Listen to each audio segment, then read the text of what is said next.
The Last Starfighter, the story of a young man press-ganged into a foreign space navy by a trafficker working for a corrupt military recruiter.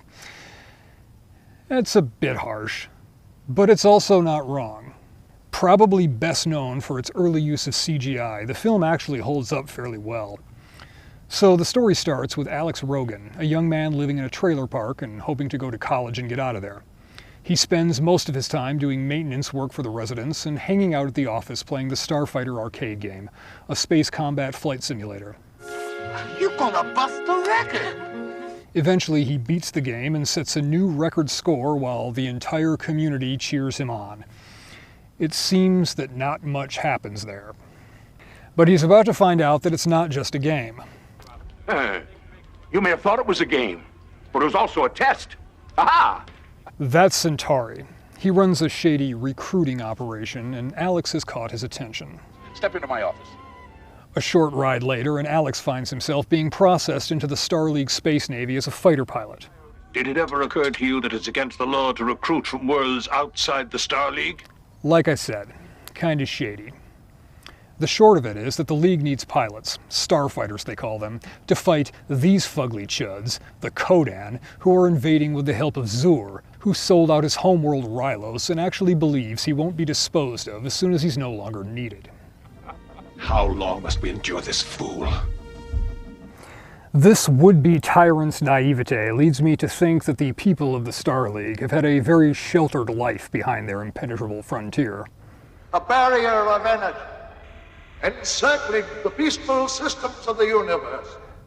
Alex gets issued a uniform, pinned with a translator device made by Casio, and told where to go next by a series of functionaries, all these mostly human-looking folks from the planet Rylos. It's pretty clear that this Star League is primarily a Rylosian outfit. Hear me, Rylons! Finally, Alex is directed to the briefing with the rest of the pilot recruits. Curiously, there is not a Rylosian among them. The Starfighters appear to be a Foreign Legion-type organization, if this lot is any indication, and we're told that this is all of them. Only you few were found to possess the gift. Once he realizes he's being drafted to fight in a war he knows nothing about, Alex says bugger this and demands that Centauri take him home to the trailer park. Little brat. I invent the game, find the kid, drag him up there, and he doesn't want to be a starfighter. While they're en route, a traitor disables the defenses, allowing the Kodan to destroy the Starfighter base and all the pilots, thereby completely wiping out the entire Star League's defensive capability with a single strike. Because that was it. Apparently there is no Rylosian military, just these recruits from other member worlds, or perhaps subject worlds of the Star League. Star League! A refuge for weak worlds not worthy to be our equal! But given that Rylos' defense policy appears to be centered around put up a wall and hide behind it, I see how it's consistent that they'd want to get others to go fight for them. Very sheltered life. Back home, Alex finds out that he's been replaced by a replicant. From the beta unit. And Gul Dukat has been sent to kill him. Realizing he's part of the war now one way or another, he calls Centauri up and asks to go back. Get a good look, Alex. You can bet your asteroids you'll be seeing more of them. I guess if you're gonna get killed, you might as well get killed in a massively expensive state-of-the-art war machine. And the Gunstar is a beast. If you could mate an X-Wing fighter to an Mi-24, that unholy union would produce something like the Gunstar. Or maybe it's the big brother of Babylon 5's Star Fury. Whatever the case, The Last Starfighter isn't the kind of film that delves into speculative details on how its power and drive systems work, but it looks both functional and cool, even with the limitations of the computer graphics of the time. It has that heavy war machine look to it while still maintaining clean and iconic lines. And it turns out that the Kodan attack missed one Gunstar. This is a prototype, different from the other ships. She has greater range, more power, and a slight weapons modification. And one navigator.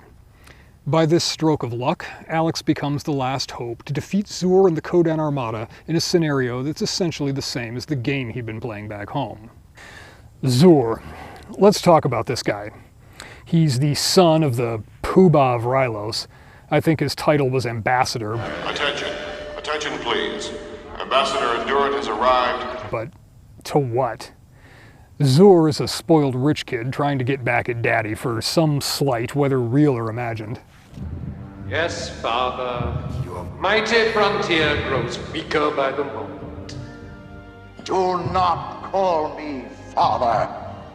You are no longer my son. Whatever it was, it made him defect to the Kodan and show them how to break through the frontier and invade Rylos. He also has a whole cult of followers that help him out. Star League justice put down your Xurian cult. Your followers are few and scattered. Apparently, charisma works differently amongst the Rylosians.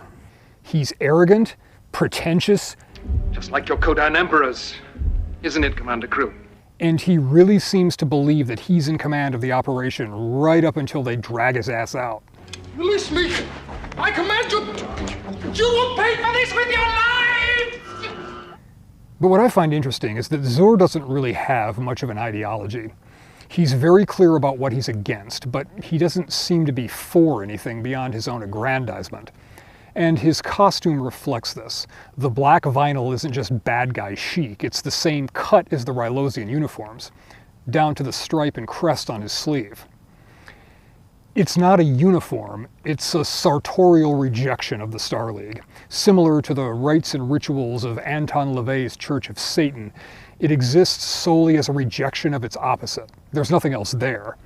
That's Zur, a villain because he's fashioned himself into a parody of what he opposes.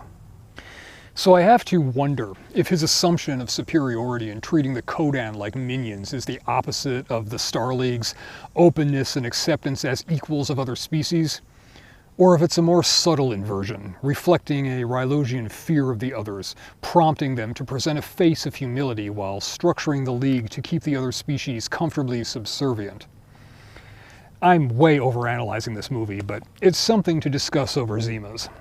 Alex manages to defeat the Kodan by letting the bulk of their armada pass by, then attacking the command ship from behind. The Kodan fleet uses the Stalin school of command. Initiative is frowned upon. So, with the command turret destroyed, the Kodan fighters are slow to adapt and not very innovative in their tactics. They pretty much just all fly at the Gunstar and shoot at it, which is exactly what the Dead in Space Starfighter needs them to do, because Death Blossom. With the battle won, Alex is the hero of Rylos, and they ask him to stay on and help rebuild the Starfighter Corps. He neglects to ask if service guarantees citizenship. He's more concerned with going back to pick up his girlfriend Maggie to whisk her off to a new life on Rylos. It neatly wraps up the story and avoids that hanging thread of his family wondering what happened to him after the beta unit stand-in got killed. Yeah, it's a bit cheesy, but it's that kind of movie. So when the film ends, Alex and his navigator are going to train a new cadre of starfighters, and Zur has escaped, setting the stage for a sequel that was long brewing, but will almost certainly never happen.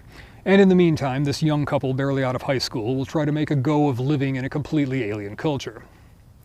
It is notable that despite Alex being entirely responsible for saving Rylos and, we're told more than once, Earth from destruction by the Kodan, the Star League doesn't make contact. It's easy to start asking questions and realize that we really don't know anything about them. Neither does Alex. Like Zur, he knew exactly what he was fighting against. And when faced with the prospect of his home being attacked by leather-faced space Morlocks, he didn't need justification much beyond that. But when asked to stay on, to help Rylos build a military force, that's when he needs to start asking specific questions about how that force will be used and in the furtherance of what goals. Those are often harder questions to answer. Speaking of which, there's a B-52 flying over.